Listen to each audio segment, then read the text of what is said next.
Juan Carlos Machorro del portal Expoc, es sobre lo de la exposición que hizo el presidente de la planta de Constellation. Directora, perdón, ¿cuál es específicamente el impacto ambiental e hídrico que va a tener esta planta en caso de instalarse? Y una segunda pregunta rapidísimo, si me permite. En la exposición el presidente habló sobre la inversión millonaria que esta planta, que esta empresa ha establecido, que en 4 años piensa devolver 4 veces la cantidad de agua que tome, pero ONGs y diversas organizaciones pues han denunciado o se tiene la percepción que va a ser mayor el daño y el consumo de agua a lo que se está establecido y todo esto. ¿Por qué sucede esta perspectiva cuando los permisos hablan de precios, perdón, no de precios, de cantidades de agua mucho más bajos de lo que la percepción social tiene? Gracias. Sí, muchas gracias por su pregunta. Voy a empezar por lo último. ¿Por qué hay esta percepción? Una cosa que hay que reconocer es que este gobierno, desde que entramos, hemos puesto toda la información oficial en términos de cantidad y calidad y hemos dado una mayor agilidad a la consulta de las concesiones de manera pública. Incluso los consejos técnicos de la Conagua pueden ser escuchados por medio de Facebook y de Twitter. Entonces, una diferencia que hay entre la información que se manejaba anteriormente y la información que se maneja actualmente es que hay mucha mayor transparencia. Con base en la información, habría que ver que Mexicali tiene, esta zona del país tiene una situación muy específica, está en una zona semidesértica, que también recibe agua del río Colorado. En total hay 2.724 millones de metros cúbicos anuales que se componen básicamente cerca de 2.000 de aguas superficiales que viene del río Colorado y cerca de unos 800 y cacho de agua subterránea. El agua subterránea está sobreexplotada, pero todavía les queda el agua superficial. Una región maneja esos dos tipos de fuentes. Entonces, está sobreexplotada el acuífero principalmente por la agricultura. De esta agua que se tiene, de los 2.728, 1.221 están concesionados para la ciudad de Mexicali, y de esa agua que está concesionada a Mexicali, un 7% se destina a la industria. Entonces, la empresa, cuando se instala e inicia todos sus permisos, y dicho sea de paso, los permisos que se han otorgado son a nivel estatal, la federación no ha participado en ellos, compra terrenos. Muy curioso lo que está, Mexicali ha ido creciendo y ese crecimiento ha sido sobre terrenos agrícolas. Este es el caso también de Mexicali. Junto con la compra del terreno, compra también los derechos del agua, y generalmente la agricultura utiliza 8 veces más que la industria. Entonces, los derechos que adquiere Mexicali junto con los terrenos provienen de uso agrícola, y es esta agua la que se estaría planteando usar más, pero realmente el agua que se le dio por parte del Estado proviene de agua superficial. En caso de que se implante la empresa, que esa sea la decisión, lo que se hizo es y se ha hecho también, la empresa pidió cerca de 20 millones de metros cúbicos, pero se le limita a 5.8 millones de metros cúbicos. Parte de la diferencia de información que hay y de las cifras que se vienen manejando es que siguen haciendo los cálculos sobre los 20 millones de metros cúbicos sobre el agua que usa la industria, que es un muy pequeño porcentaje de la disponibilidad total, y sobre por eso da unos números tan altos, pero si ustedes lo hacen de manera global da 0.2%. Esta agua que se utilizaría, se le pide a la empresa que entregue 4 veces más agua, pero ahora sí comprando de agua subterránea. ¿Cómo la puede comprar? Tiene que invertir en terrenos agrícolas para que estos ya no pierdan el agua. La agricultura utiliza el agua con un 50% de eficiencia. Entonces, esa agua se recuperaría, esa agua se tendría que regresar al Estado, y con agua procedería a la clausura de pozos. Con esta forma podríamos ir disminuyendo parte de la sobreexplotación del acuífero, que proviene principalmente de la agricultura. Espero haber contestado. Ya que no sé a quién le toca. Bueno, creo que es hombre o mujer. Ahorita es cierto. Gracias. Claudia Carranza, de Poder. Varias preguntas en torno al tema de Constellation Brands. ¿Dónde está o cuál es el documento a partir del cual Conagua le limita a la empresa la cantidad de agua a la que va a acceder? Por un lado. Por otro lado, ¿de qué forma la empresa se va a hacer cargo de sus aguas sucias? ¿Dónde van a terminar esas aguas? Si va a ser a través del organismo operador del Estado, que van a llegar estas aguas y se van a limpiar. Y también, ¿por qué Semarnat se deslinda de este folleto que hace Segovi con agua? Y hoy López Obrador AMLO dijo que iba a estar acá y no está Víctor Manuel Toledo. ¿Cuál es el problema que están teniendo ahí las tres dependencias del gobierno? Se ha hablado mucho que ha habido una firma de convenio, no ha habido ninguna firma de convenio, se está a la espera del resultado de la consulta. Y ese es un acuerdo que se tiene con la industria, pero platicado en el términos de que en caso de que se instale solo se le darían esos permisos, porque la Federación sigue reteniendo el derecho de otorgar los permisos hasta que acepte esas condiciones. Semarnat, yo creo que tuvo una dificultad, no hay ningún problema con ellos, estamos coordinados, estuvo esta mañana y conoce lo que se habló el día de hoy. ¿Cuál era la otra pregunta? Perdón. Las aguas residuales. Las aguas residuales, en caso de que se instale, se tiene que dar un permiso de descarga. Los permisos de descarga se otorgan en dos modalidades. Si descarga al drenaje municipal, ese permiso de descarga debe ser otorgado por el municipio. Si descarga a un bien federal, en ese caso el permiso lo tiene que otorgar la Conagua.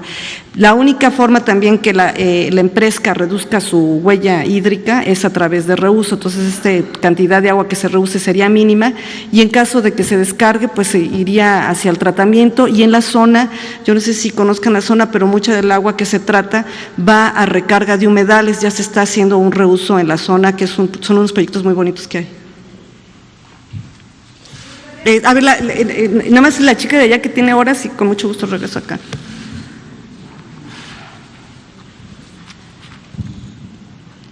Buenos días. Preguntarle nada más brevemente si en las próximas semanas en la Conagua van a realizar alguna serie de obras aquí en la Ciudad de México y en el área metropolitana. Se lo pregunto porque ya está por iniciar esta jornada de la sana distancia donde se habla pues que hay que lavarse constantemente las manos, pero en varios sitios de no solamente aquí de la zona metropolitana, sino del país, hay mucha falta de agua. Entonces, si hay ya alguna coordinación con los gobiernos de la Ciudad de México, del Estado de México, pues para que durante estas semanas pues se puedan llevar a cabo a la perfección estas medidas. Gracias.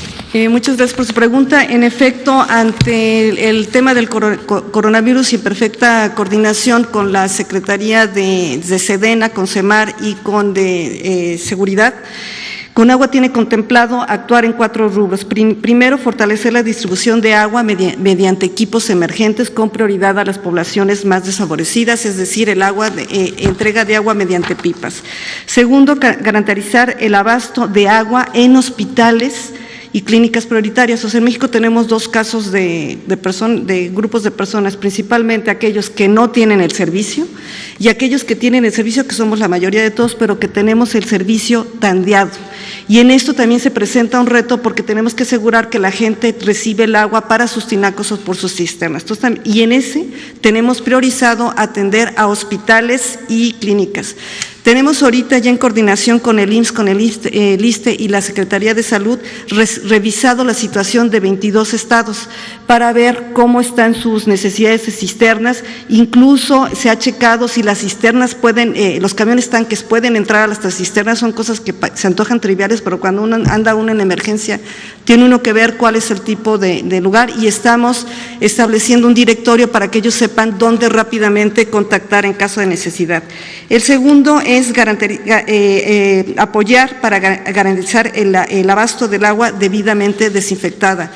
Como ustedes saben, en caso de una emergencia se tiene que incrementar el contenido de cloro residual y también estamos tomando previsiones en este sentido. Y en el cuarto, asegurar que haya pues se está dando el servicio en todos los estados y en todos los niveles. Ahora sí, perdón. Buenos días, Ernesto Ledesma, Rompeviento TV. Es con respecto a la hoja que presentaron para la boleta y el texto que viene atrás. ¿Por qué manejan ustedes que hay una imparcialidad si esa redacción dice exactamente lo contrario? Ustedes están induciendo a la gente a votar en favor de la empresa y no en favor contrario. Y la redacción incluso al final así lo hacen saber, es decir, ustedes están descalificando a la gente que se opone al redactar uno que la gente supone, lo ponen como una suposición y cuando redactan la parte de la empresa lo ponen como un hecho. Y al final de la redacción dicen, prácticamente están diciendo, está garantizado lo que está planteando la empresa. Me parece una irresponsabilidad de su parte, si es una consulta imparcial, estar indiciendo a la gente a que vote hacia un lado. No sé quién haya redactado eso, pero no quisiera escuchar sus piensos sobre ese respecto. El presidente encargó a la realización de la consulta precisamente a la Secretaría de Gobernación para tener esta imparcialidad, tomando en cuenta diversos puntos de vista, no únicamente con Agua Semarnat, sino incluso a la industria y otro tipo de instancias. Y esa es la redacción que se hizo mediante expertos. Lo que sí, y como el presidente lo ha dicho, pueden tener garantizado que en caso de que se apruebe, el presidente, de lo que yo le he visto, siempre ha cumplido sus promesas. Y aquí lo dijo que lo iba a cumplir. Sí, yo nada más se lo planteo porque es la boleta donde la gente va a votar, va a tomar su decisión y ustedes la están induciendo a que vote. En esa redacción pueden ponerla, está completamente claro que están favoreciendo a la empresa. Ese es mi punto. Un segundo punto que no tiene que ver con esto, sino con San Cristóbal de las Casas, Chiapas. Hay una emergencia ahorita porque hay una deforestación tremenda con todas las reservas, incluyendo ahorita que usted mencionaba de los humedales, están rellenando los humedales. Se llegó ahorita en San Cristóbal de las Casas a una situación extrema. No sé si ustedes estén enterados y qué medidas están tomando en el caso de la emergencia con el agua en San Cristóbal. Son dos temas, bueno, en el tema, no, dentro de San Cristóbal. Uno es el tema de la deforestación. En ese sentido, la Secretaría de Medio Ambiente y Recursos Humanos pues trabaja por medio de CONAFOR en el control de la erosión. Efectivamente es un problema que Conagua ha venido observando. En este caso, en lugar el agua de ser una malvada es una víctima, porque muchas veces yo menciono que a la entrada de las plantas de tratamiento tenemos un problema severo para que operen, porque desafortunadamente lo que nos está llegando a las plantas de tratamiento en muchos casos son dos cosas: suelo de conservación y el segundo, basura. Y esto es en otro ámbito en el que se debe de resolver. En el caso específico de San Cristóbal de las Casas, en el caso de los humedales, estamos trabajando también en conjunto con no en la zona específica de San Cristóbal de las Casas, pero sí en Chiapas, en diversos humedales, y es un trabajo muy bonito que estamos realizando entre Bienestar, Semarnat, CONAFOR y CONAM para el control de una manera holística, porque el tema de los humedales no es únicamente la falta de tratamiento del agua, que por dicho sea de paso es de orden municipal, sino todo en conjunto. Estamos también trabajando en este tema. Y para el caso de San Cristóbal de las Casas, ahí era donde veía yo los dos temas. El suministro del agua a San Cristóbal de las Casas es un tema municipal y estamos en contacto con la presidenta municipal de San Cristóbal. Pues ella es precisamente la que no está atendiendo a todos los barrios y colonias de San Cristóbal, que es periodísticamente es la ciudad donde hemos constatado que todas las colonias y los barrios están solicitando reuniones con ustedes porque no les están atendiendo allá. Ojalá se les pudiera atender. Tomamos nota con mucho gusto y lo vemos. Sí. Tengo una pregunta para el canciller. Perdón. Ahora sigue chica, pero no hay chica. A ver, hasta allá de azul hasta… ¿Por qué no terminamos? a ver hasta allá azul y luego acá, y yo creo que, no sé, le pediría a Jesús que me dijera a qué horas tenemos que cortar, a qué horas se apagan la luz. Gracias, muy buen día. Daniel Rosas, de Grupo Radio Centro. La pregunta va en este sentido. Estamos atravesando por un periodo de emergencia a causa del COVID y bueno, lo quiero preguntarles, esta consulta ¿desde cuándo se planeó? Porque parecería que cae en un mal momento hacer una consulta que se está llamando además a la gente a que acuda, que haya concentraciones, y aunque ya le dijo el presidente que se deberá guardar la sana distancia, bueno, pues parece ser una medida ahorita poco acertada. ¿Desde cuándo se planeó esa consulta y qué medidas se van a tomar precisamente para evitar que haya este tipo de contagios entre la gente? Muchísimas gracias. El tema de la consulta ya se venía platicando, es una propuesta del secretario de Medio Ambiente y Recursos Naturales que hizo pública desde hace tiempo, ahorita no recuerdo, 1 o 2 meses, 2 o 3 meses, y podríamos decir que la consulta cayó en mala fecha o que el coronavirus cayó en la mala fecha. Ya habría que discutir quién está en un tiempo inapropiado. De todas maneras, la subsecretaria Diana Álvarez ya tomó en cuenta el tema del coronavirus y está tomando previsiones para evitar las aglomeraciones cuando se realice la consulta. ¿Cómo sería, saben? Pues espaciando casetas, poniendo distancias. Además no son afluencias de que va a votar todo el país. O sea. Acá, perdón. Buenos días, directora. Paul Velázquez, ni uno más, ni un corrupto más en gobierno. Independientemente de que hubiera alguna tendencia en la carta que se va a firmar o votar los ciudadanos mañana, ¿cuál es la participación que ha tenido la Conagua con los dos frentes? Independientemente, el grupo opositor, seguramente un colectivo ciudadano, ¿cómo han sido sus mesas de trabajo? También cuáles han sido los acercamientos con la empresa que promueve la inversión, pero sobre todo, en caso de que resultara a favor de la empresa que siguiera la construcción, ¿cuál va a ser el mecanismo y los controles que para llevar a cabo y que se logre que se respeten los acuerdos? Y si tienen contemplado que el colectivo, los ciudadanos que estuvieron en su contra, participen en la vigilancia de que se lleven a cabo esos acuerdos y no se toque el agua que se tiene temor que se pierda. Primer tema. El último punto que toca es un punto que en particular la Conagua ha estado empujando, que en caso de que haya unos acuerdos, la sociedad debe participar. El principal compromiso debe ser con la sociedad y vigilar este cumplimiento. Hemos tenido acercamientos con todos los grupos de manera en reuniones, unas de ellas organizadas por la Semarnat, reuniones privadas, reuniones públicas con los dos grupos, y hemos estado atendiendo incluso también a los 3 niveles a los 2 niveles de gobierno del Estado y del municipio, entendiendo sus necesidades, y hemos escuchado a todos y analizado la información. ¿Cuál es el mecanismo de control? Pues en particular el permiso de construcción.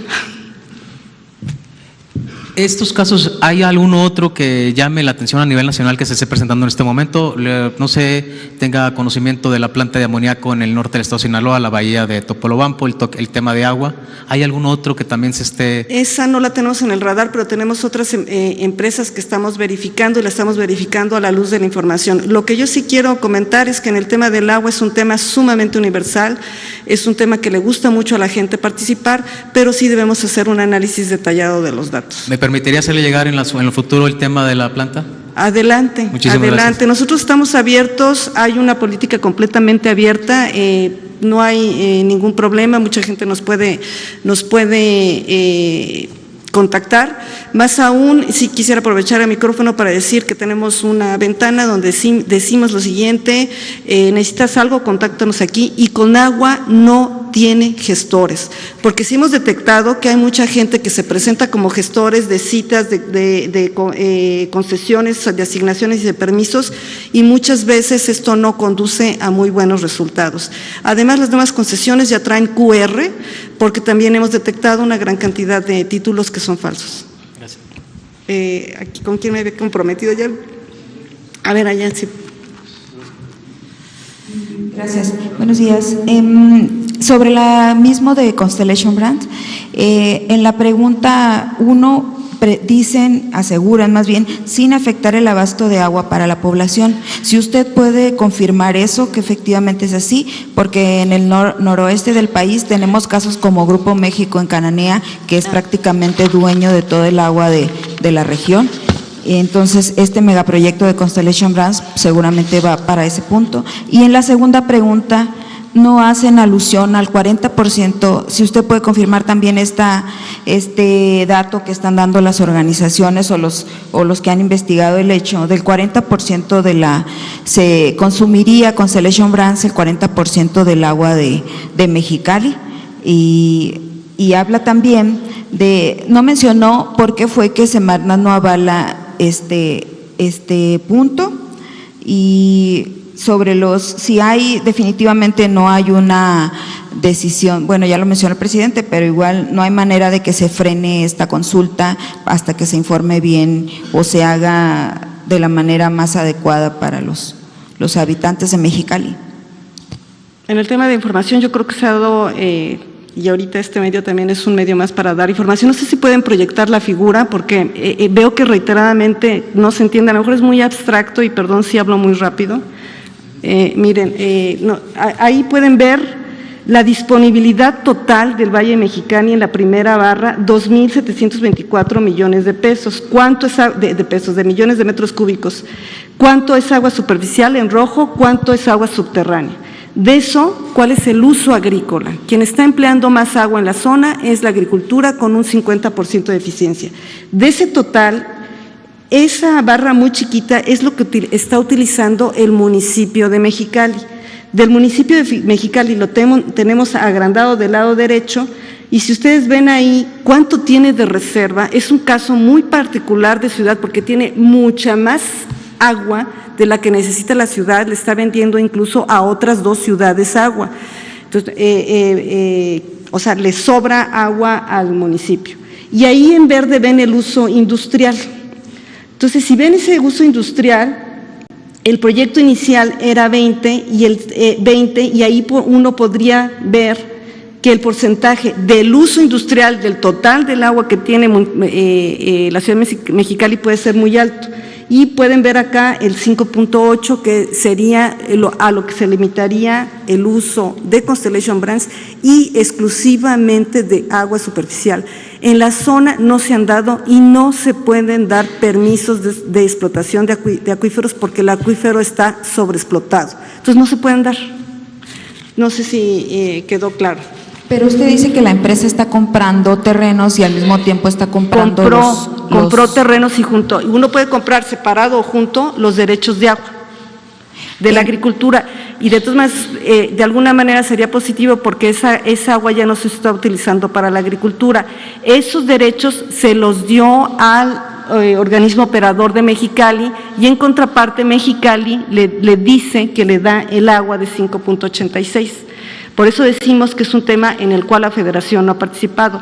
Falta regularizar porque no se pueden, la ley no permite que los derechos de uso agrícola se transfieran a industrial. Entonces, por eso hay una cosa que está irregular. En Cananea fue lo mismo que hizo, compró los derechos de agua y ahora es dueño de toda el agua de la región de Cananea y de los acuíferos cercanos. Entonces, si esta empresa ese ya caso empezó… con mucho gusto lo revisamos en detalle y le contestaría yo aparte, con mucho gusto. Entonces, usted no avala el 40% de la… Pues si usted me dice cómo calcular ahí el 40%, yo con gusto lo avalo. Sí, por favor. Mi pregunta es, ¿por qué las cifras de Conagua no coinciden con las de la Comisión Nacional de Derechos Humanos, que en el 9 de febrero dice que efectivamente esta empresa viola los derechos humanos sobre la accesibilidad al agua? Y esta empresa, teniendo agua en Baja California, Coahuila, Sonora, salvo en Nuevo León, ¿por qué se le encarga a la Secretaría de Gobernación que se hagan la redacción que ya se criticó anteriormente, si Olga Sánchez Cordero y sus familiares tienen concesiones de agua justo en las cuencas en donde Constellation Brands no tiene, pero forman parte del mismo río? Bueno, en relación con la recomendación número 1 de la Comisión Nacional de Derechos Humanos, la revisamos y efectivamente esa fue la razón por la cual la Comisión Nacional del Agua no la aprobó. En primer lugar, porque no está, como no hemos aprobado absolutamente ningún permiso, no vemos cómo podemos violar el derecho humano si no hemos tenido ninguna acción. En segundo, porque los datos efectivamente no concuerdan, van muy ligados a otros datos que vemos por otros lados que están circulando. No hubo proceso conciliatorio, como usted sabe, cuando se recibe una o está por emitir una recomendación, se juntan las instituciones para aclarar si hay algunas dudas. Esto no hubo, ya nos reunimos con ellos y estamos aclarando los temas. En cuanto se lo encargó a la subsecretaria Diana Álvarez Mauri, ustedes oyeron lo que el presidente tiene mencionado y yo creo que se está obrando de una manera completamente independiente. Y un poco con lo que iba relacionado con las preguntas, todo este tema de las preguntas lo realizan expertos en que hacen encuestas, yo ahí sí no podría decir, y la Secretaría de Gobernación trabaja con expertos. ¿Están esperando que la Comisión Nacional de Derechos Humanos recule a su recomendación que ya emitió? Es un proceso, yo creo que es un proceso, tenemos que entender de las dos partes, tanto de una como de la otra, que es un proceso en donde puede haber acercamientos. Tuvimos un primer acercamiento y sí, ellos reconocieron ciertas cosas que no tenían nada que ver con el ámbito federal, lo que actualmente estaba en cuestionamiento. De hecho, ellos mencionan básicamente la construcción de un acueducto, Ejido Villahermosa Mexicali, como una de las. Ese acueducto no está autorizado, entonces, ¿cuál es? No tiene fundamento. Tiene varios detalles. Está ahí. ¿Perdón? Pero la construcción está ahí. Pero no está autorizado, o sea.